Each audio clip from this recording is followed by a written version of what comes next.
Assalamualaikum warahmatullahi wabarakatuh. Saya Ibu Budiwati Sani, Guru Kimia SMA Negeri 3 Bandar Lampung. Apa kabar anak-anak? Sehat-sehat selalu tentunya. Marilah kita mulai belajar kimia. Hari ini kita akan mempelajari materi elektrokimia. Elektrokimia merupakan bagian dari ilmu kimia yang mempelajari hubungan antara perubahan zat dan arus listrik dalam sel. Sedangkan sel elektrokimia merupakan suatu sel yang terdiri atas dua elektrode, yaitu elektrode positif dan negatif, dan larutan elektrolit. Hari ini kita akan mempelajari Sekarang kita lihat gambar dari sel Volta dan sel elektrolisis di bawah ini.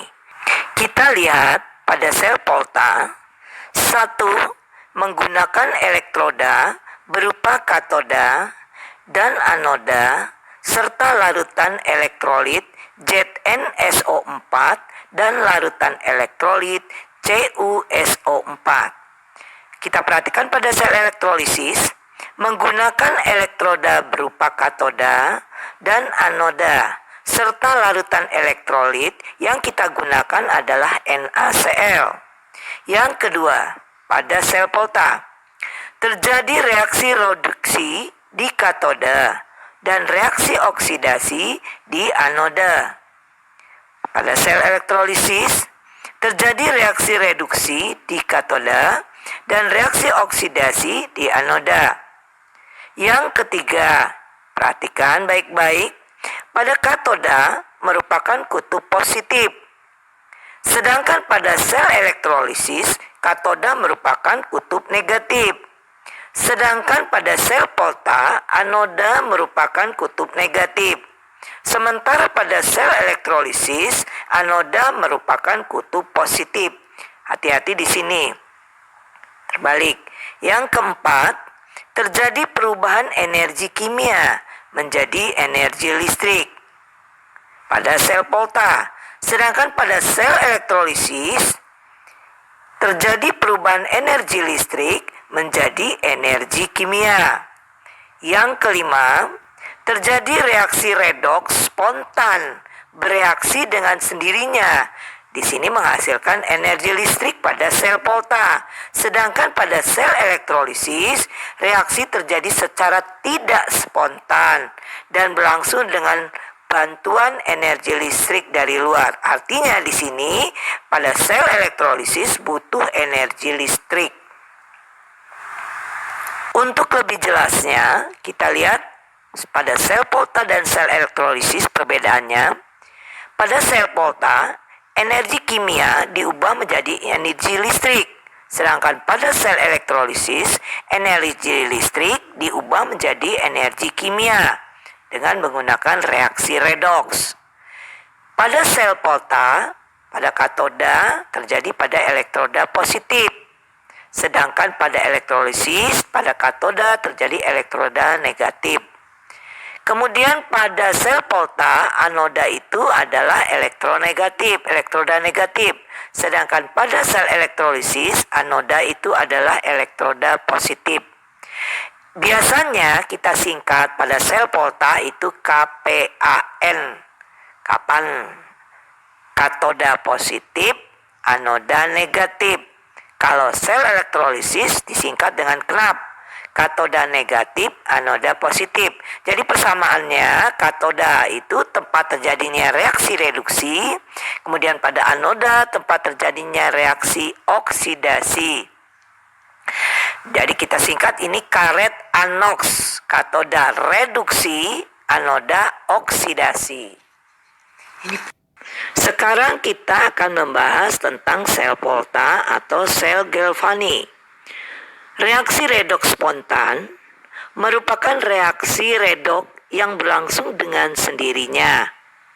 Reaksi redoks spontan dapat menghasilkan energi listrik. Dalam sel Volta, terjadi perubahan energi kimia menjadi energi listrik. Sekarang Ibu akan menjelaskan cara kerja sel volta atau sel galvanik.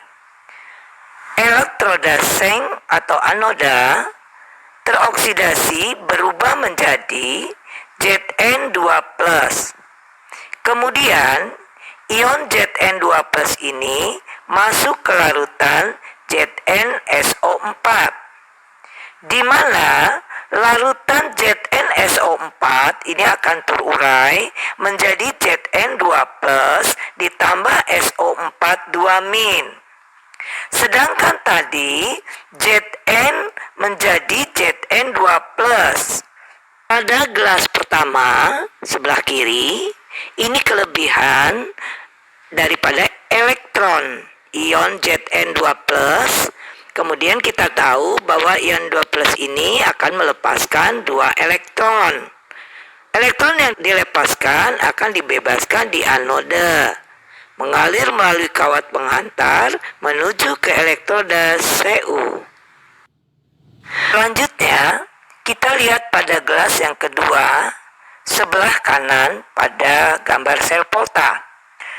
Larutan CuSO4 terurai menjadi Cu2+ ditambah SO4 2-. Pada elektroda Cu atau pada katoda, elektron-elektron dari elektroda seng akan mereduksi ion Cu2+ dari larutan menjadi Cu, yang kemudian Cu ini akan mengendap atau menempel pada batang Cu. Reaksi reduksinya adalah sebagai berikut. Cu2+ ditambah 2 elektron menjadi Cu. Kemudian kita lihat pada Zn, teroksidasi dengan Cu2+, tereduksi. Pada anoda, ion Zn2+ lebih banyak dari ion SO4 2- pada tabung pertama. Sedangkan pada katoda, ion SO4 2- lebih banyak dari ion Cu2+ pada tabung kedua.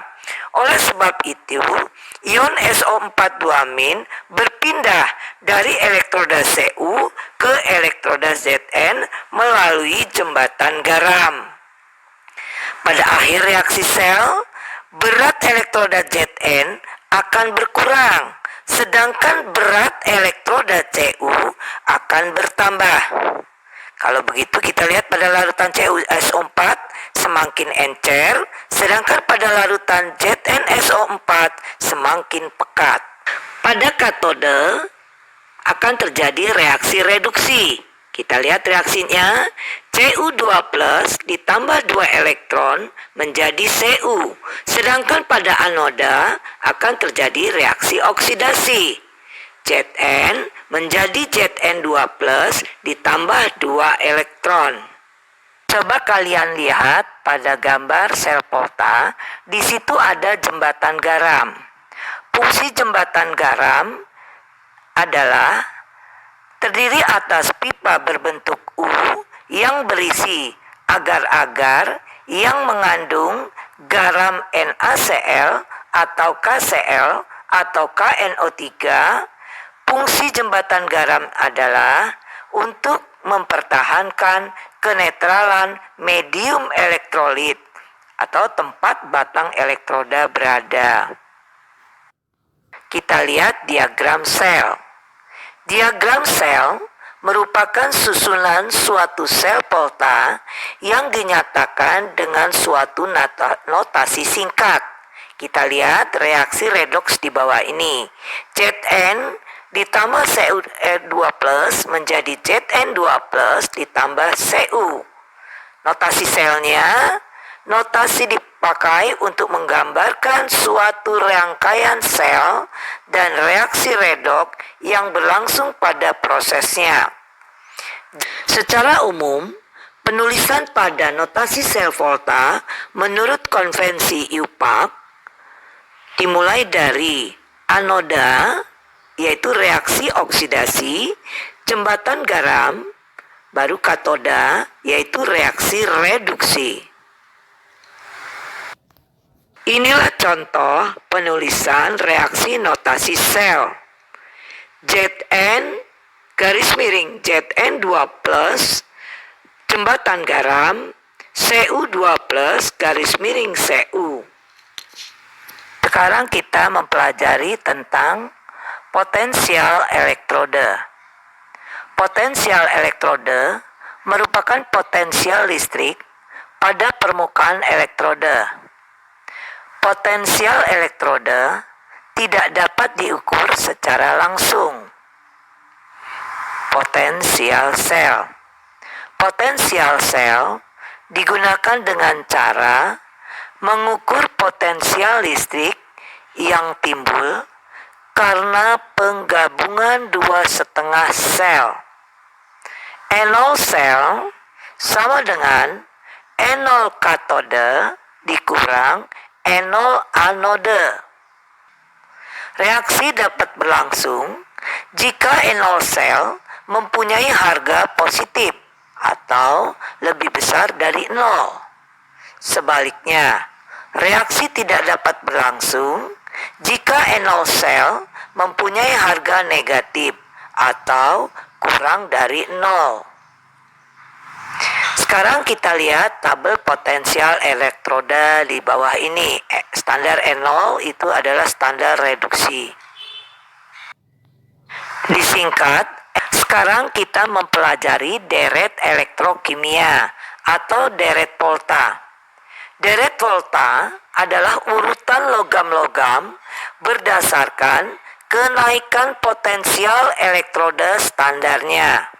Umumnya, deret volta yang sering dipakai adalah Li, K, Ba, Sr, Ca, Na, Mg, Al, Mn, Zn, Cr, Fe, Cd, Co, Ni, Sn, Pb, H, Cu, Hg, Ag, Pt, Au. Logam pada deret volta dari kiri ke kanan bersifat semakin mudah mengalami reduksi atau oksidator semakin kuat.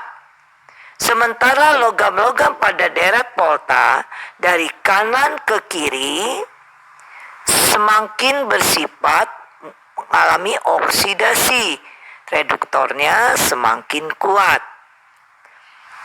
Kalau begitu, sekarang kita perhatikan dari H.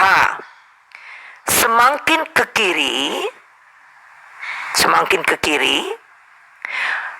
makin mudah mengalami oksidasi. Jadi yang paling reduktor terkuat adalah Li. Kemudian kita lihat dari H. Semakin ke kanan, maka bersifat semakin mudah mengalami reaksi reduksi. Jadi oksidator terkuat adalah Au. Sekarang kita lihat contoh soal di bawah ini. Suatu sel volta terdiri dari elektroda Pb dan elektroda Cr. Jika diketahui Pb2+ ditambah 2 elektron menjadi Pb, E0-nya sama dengan min 0,14 volt. Cr3+ ditambah 3 elektron menjadi Cr, E0-nya sama dengan min 0,74 volt. A. Tentukan anode dan katodanya. B. Tuliskan reaksi yang terjadi di anoda dan di katoda. C. Tentukan nilai potensial selnya. D. Tuliskan notasi selnya. Sekarang kita menjawab yang A. Kamu di sini harus menentukan mana yang sebagai anoda dan mana yang sebagai katoda. Kita dilihat dari harganya. Kalau E0-nya lebih kecil, maka dia anoda. Yang lebih kecil kita lihat di sini adalah pada E0 min 0,74. Jadi Cr adalah yang anoda. Kemudian yang sebagai katoda itu dilihat E0-nya yang paling besar di antara persenyawan tersebut. Nah, di sini lihat adalah E0-nya yang min 0,14 volt. Yaitu kita lihat pada Pb sebagai katodanya. Kemudian untuk yang B, tuliskan reaksi yang terjadi. Pada anoda ini terjadi, dilihat dari harga E0-nya. Yang kecil yaitu Cr sebagai anoda mengalami reaksi oksidasi. Maka reaksi yang diketahui harus kita balik. Cr menjadi Cr3+ ditambah 3 elektron. Sedangkan E0 yang besar yaitu Pb sebagai katoda mengalami reaksi reduksi. Sehingga reaksi yang diketahui sudah sesuai.